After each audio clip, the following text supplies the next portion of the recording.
As I've always emphasized in previous videos, the human brain is an incredible system. We can talk, think critically, imagine. Everyone possesses the same abilities. But some people are very different. They see the world very differently from the rest of us. We don't know what goes on inside their heads. Einstein immediately comes to mind, for example. He is a name dedicated to explaining the laws that govern the universe, topics that push the limits of the mind, such as time, space, and matter, the father of theorists. But if we look at the discoveries that shape our present and make human life easier, there is one name that stands out in this field, making all the inventors you can think of seem a bit amateurish: Nikola Tesla. In my opinion, Tesla occupies a very special place among all inventors and scientists. He was one of the rarest minds you could ever see. So much so that even as a child, he could memorize an entire book line by line, design a project or invention flawlessly in his mind, and not stop there, but make it his mission to bring these inventions to life. Now, when we say Tesla, especially the younger generation might think of cars. Unfortunately, what most people know about Tesla is mostly hearsay, and more importantly, what many people know about Tesla is so superficial that it seems to me we are not giving this incredible genius the credit he deserves. So, let's change that. Who is Nikola Tesla, and how and in what ways did he change the world we live in today? Let's take a look at who Nikola Tesla is and how he changed the world we live in today. Of course, to paint this picture, let's start with his childhood, where it all began. Originally from Serbia, Tesla was born in 1856 in a small village in the Austrian Empire in what is now Croatia. There was a violent storm when Nikola Tesla was born. Lightning, thunder. His midwife, who delivered him and was superstitious, saw this as a bad omen and said he would have a dark destiny. His mother, however, said, "No, my child will be the child of light." It's actually very sad to see that both of them were right. Even in his childhood, we can see that Tesla was a very different child. In high school, he could do integral calculations in his head. He was so extraordinary that his teachers thought he was cheating. On the other hand, he had a photographic memory. He could remember anything he saw, any machine, in great detail. Unsurprisingly, Nikola finished high school much earlier than his peers. But at the age of 17, death came knocking. He contracted cholera, the epidemic of the age. He came very close to losing his life during this period. He spent exactly 9 months bedridden. While battling this terrible disease, he saw it as an opportunity and told his father that he would live if he allowed him to study engineering, because his father wanted him to become a priest or a soldier. But seeing his son's condition, his father, perhaps thinking it might be his last wish, agreed. And in a very interesting turn of events, Tesla made a miraculous recovery in a short time, and his father kept his word, allowing him to study engineering at university. And that's how the course of history as we know it was completely changed. Meanwhile, after recovering, Tesla lived in the mountains, surrounded by nature, for a long time to avoid his 3-year mandatory military service. Then, Tesla began studying at Graz University of Technology in Austria. At the age of 21, he consistently received the highest grades and could speak 8 languages. He was the university's best student. Allegedly, he spent a significant portion of his day working, and for this reason, one of his professors sent a letter to Tesla's father saying if he works this hard, he could lose his life. However, at the end of his 2nd year, things started to go wrong. Tesla lost his scholarship due to his gambling addiction, and in his 3rd year, he lost all his tuition fees and scholarships gambling. At one point, he won back more than he had lost and was even able to send money to his family. But unfortunately, his addiction meant that his university life ended at this point. In his final year, he abruptly cut off contact with all his friends and family to avoid telling them he had dropped out of school. It was so sudden that all his friends thought he had died. Then he went to Maribor, Slovenia. There, he started working at a local engineering firm. During this time, his father visited him and tried to convince him to return home, but Tesla refused. Later, with the help of his uncles, he went to Prague and applied to the Karl Ferdinand University to continue his academic studies, but he couldn't enroll because he didn't know Czech. Despite knowing he couldn't get a degree, he continued attending classes at the university and spent all his remaining time at the Clementinum Library in Prague. Later, Tesla found a job at a telephone company and moved to Budapest. Here, he made countless improvements to the telephone systems and contributed to their smooth operation. Then, through some connections, he found an opportunity to work at Edison Continental Company in France. Yes, we can say that his first connection with Edison began here, but he had not yet met Thomas Edison. He started working at the Paris branch of Edison's Continental Company and contributed to the company's expansion into Europe. His job here was actually as a technician, and his main task was to solve the problems Edison's company was having with direct current. Every day, there were short circuits and explosions at different points, and Tesla would go to these points and solve the problems. He found solutions so quickly that he managed to attract everyone's attention. But his most important task would coincide with the opening of a German train station in Strasbourg. During the opening ceremony, which was attended by then German Emperor Wilhelm I, another major explosion occurred due to a short circuit, and the emperor nearly lost his life in the blast.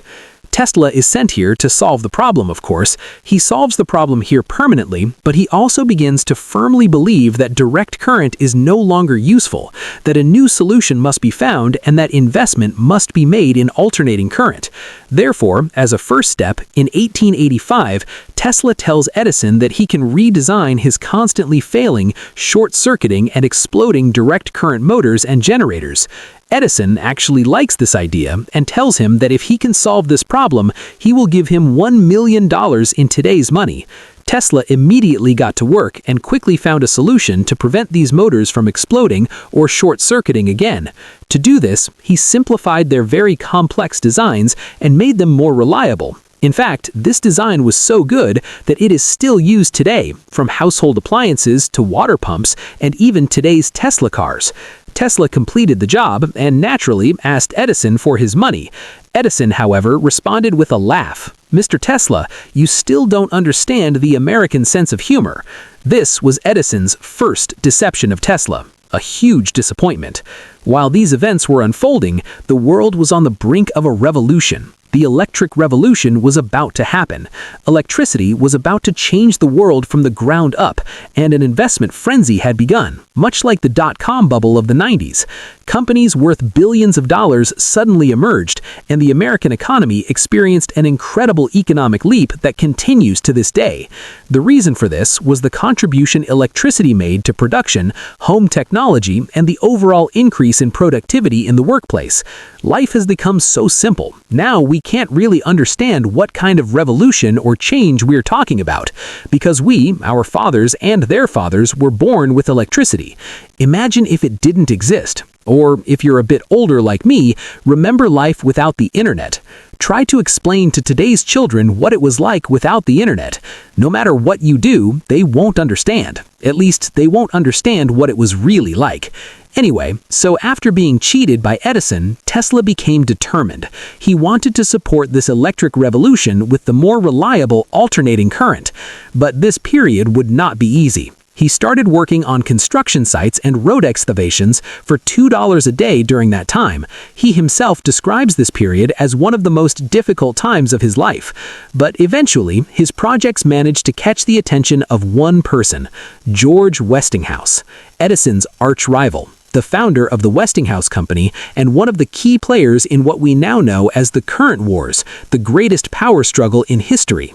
In this battle for money, patents, and power between Edison and Westinghouse, our hero, Nikola Tesla, was caught in the middle, the man whose mind was occupied solely by his inventions, who slept and woke up thinking about how to make them better. Let's mention that Edison also founded General Electric during this process, because if we look at the struggle between Tesla and Edison from a broader perspective, we will actually see the patent wars between Westinghouse and General Electric. Anyway, with Westinghouse's support, Tesla began to develop solutions against Edison's unreliable direct current technology. One of the biggest problems with direct current was that it couldn't carry electricity over very long distances, requiring a power plant to be built every few kilometers. Additionally, very thick cables had to be used, so if you imagine today's world, it was not at all suitable for bringing electricity to all homes around the world. But Tesla's alternating current system used very thin cables, could carry much higher voltage, and electricity could be transmitted over very long distances without any problems. This is how the battle began. The winner would light up the entire world. In 1893, Edison and the army of American lawyers behind him filed countless patent lawsuits against Westinghouse and Tesla's inventions and ideas. At the same time, the war was reaching its peak, because Edison knew very well that Tesla's system was much better, but he couldn't bear for the public to know this. To do this, he had to prove that alternating current carrying very high voltage was a very bad thing. But how? Let's talk about a very interesting rumor here. People living in the area where Edison's laboratory was located suddenly began to experience strange events. Pets, cats and dogs were disappearing one by one. Of course, this wasn't the work of aliens. Edison paid the children 25 cents for every animal they caught and brought him, and Edison killed these animals, which he got from the children, by electrocuting them in public. And he used Tesla's alternating current to do this. He was trying to show that using this current in homes was very dangerous. Not stopping there, he also provided financial support for the production of Edison's electric chair, of course, again using Tesla's alternating current. To emphasize that it was something diabolical enough to be used as a method of execution, we can easily understand how ambitious he was from these two examples. But Tesla wasn't sitting idle either. In 1893, at an exhibition, he passed alternating current through his own body to produce light. This was actually enough for Edison to lose. It was checkmate. With this event, Westinghouse's alternating current generators and systems, with their technical advantages, became even more widespread around the world, and Nikola Tesla would experience the best period of his life. He had become a global star. Everyone knew his name, and it began to be mentioned alongside the most important figures of the time. People around the world viewed him as a hero for making their lives easier. They loved him dearly.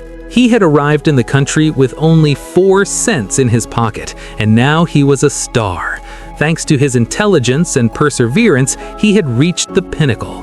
During this process, Tesla had patented 25 of the most important inventions since the invention of the telephone, including alternating current motors, generators, transformers, and power transmission technologies.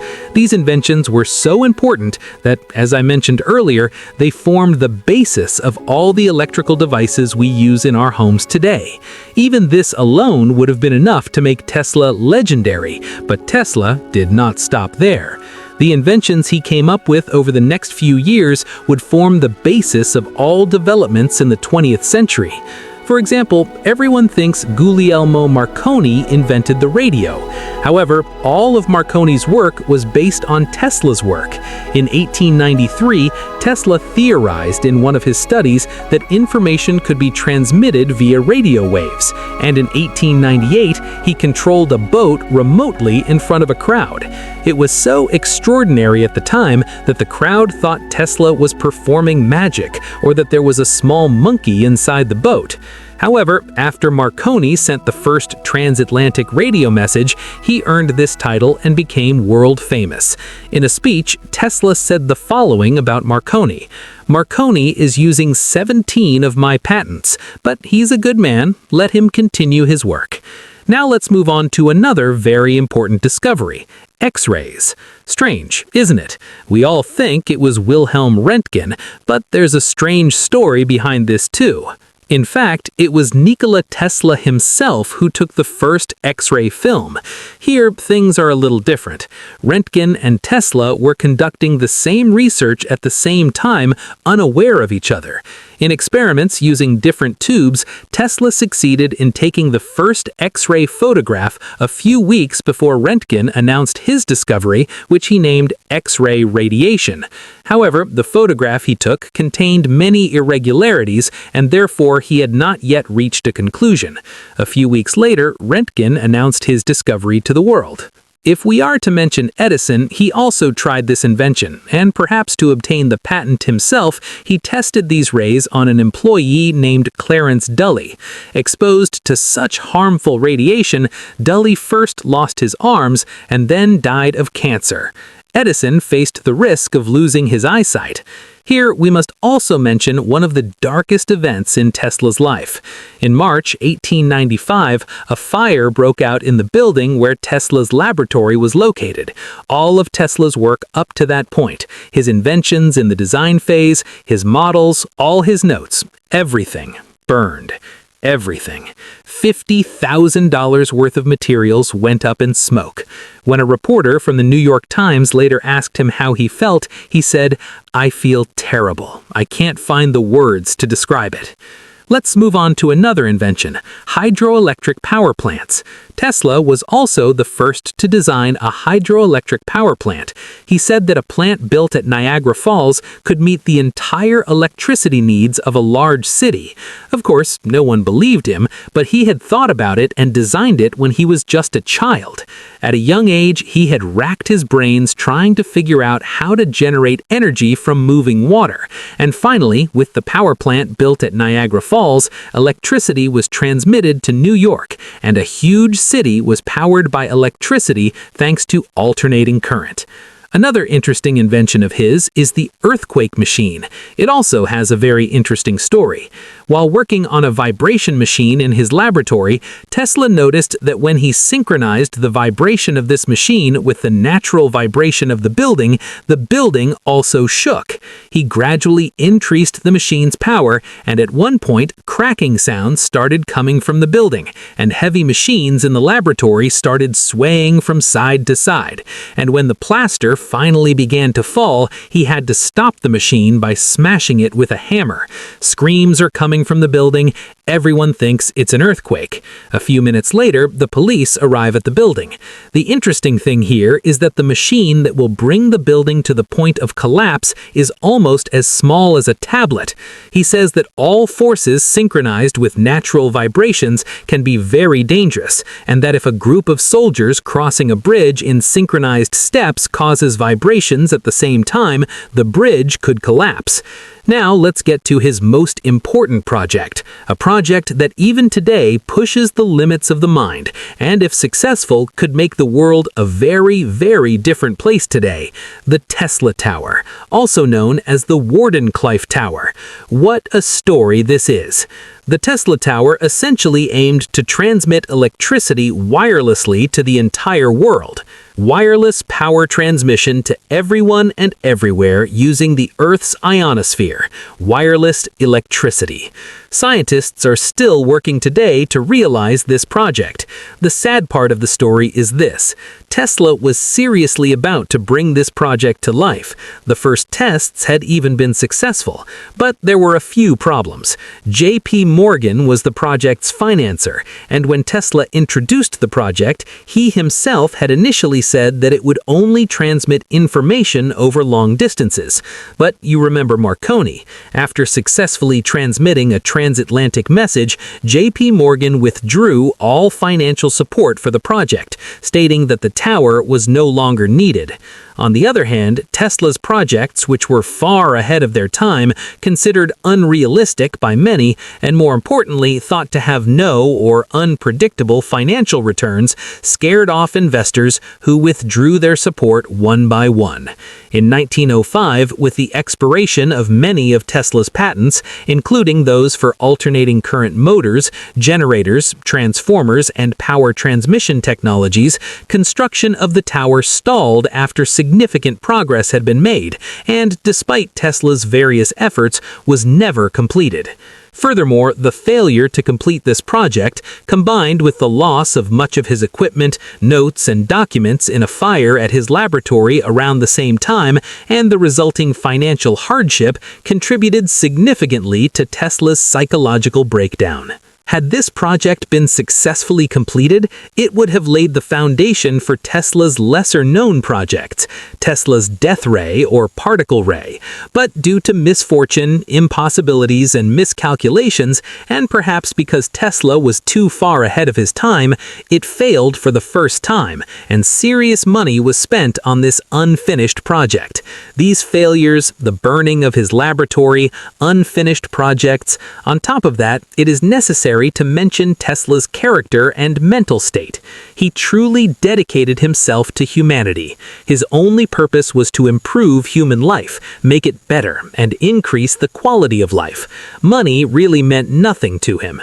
In an interview, he said, "Money may mean a lot to everyone else, but it has no value to me. I spent all the money I earned on new inventions and discoveries." In addition, while working on wireless energy and information transfer, Tesla was actually laying the foundation for wireless internet at that time.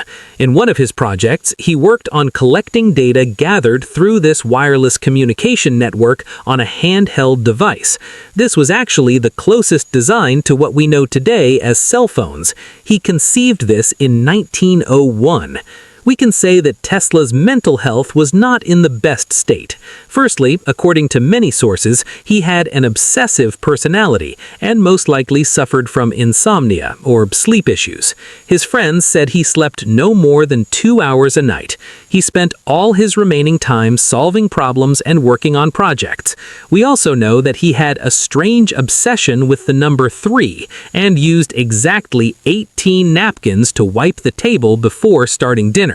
He also had a strange aversion to round objects, jewelry, handshakes, and touching hair. As you can see, Tesla also exhibited some very strange behaviors behind his incredible genius. That's why he couldn't handle failure very well. With the series of failures that began with the Tesla Tower, he had embarked on an irreversible path.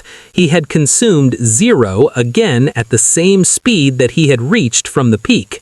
But this was very painful, and in the process, he had lost his mental health to a clinical degree and had reached the point where he could no longer distinguish between reality and fantasy.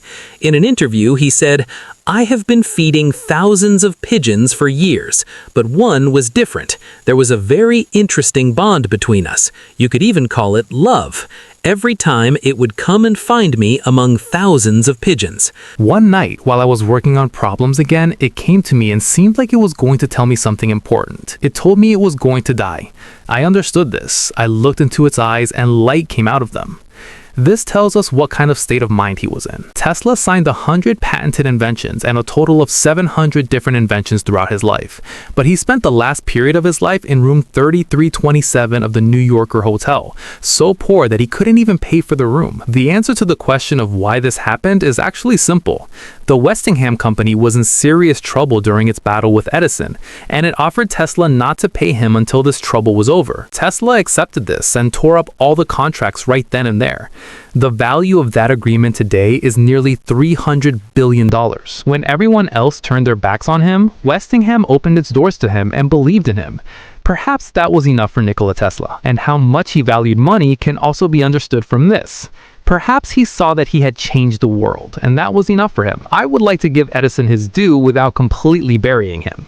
He is somewhat unfairly treated, especially regarding the invention of the light bulb. To make a comparison, Thomas Edison is to the light bulb today what Steve Jobs is to the iPhone. He directed all his work correctly and was instrumental in the invention of the light bulb. As a final note, let's not forget to mention the names of the scientists who came before Tesla. Tesla stabilized alternating current, but before Tesla, Michael Faraday in theory and Hippolyte Pixii in practice had also done very important work in this field. The fact is, even though all the inventions we witness are attributed to a single name, they are actually the collective achievement of hundreds of thousands of names and works that came before. Mark Twain said the following on this subject: "It is thousands of people who bring forth the telegraph, the steam engine, the phonograph, the photograph, or the telephone, or any other important thing. But usually the last person gets all the credit, and we forget all the people behind them. All they did was put the last piece in place." We can say that 99% of all developments are actually inspiration, borrowing. With this in mind, we need to learn to be more humble. But we can't. In short, Nikola Tesla was a very, very important figure. Many people have made billions of dollars and gained great fame using his name. But when you remember him, I ask that you remember him as I've described him in this video. I used many sources while preparing this video and had to deal with a lot of misinformation. But I tried to tell you the story in the most objective and realistic way possible. For me, it was a long but very enjoyable experience. I hope you enjoyed it as much as I did. And as always, thank you for being here. Best regards.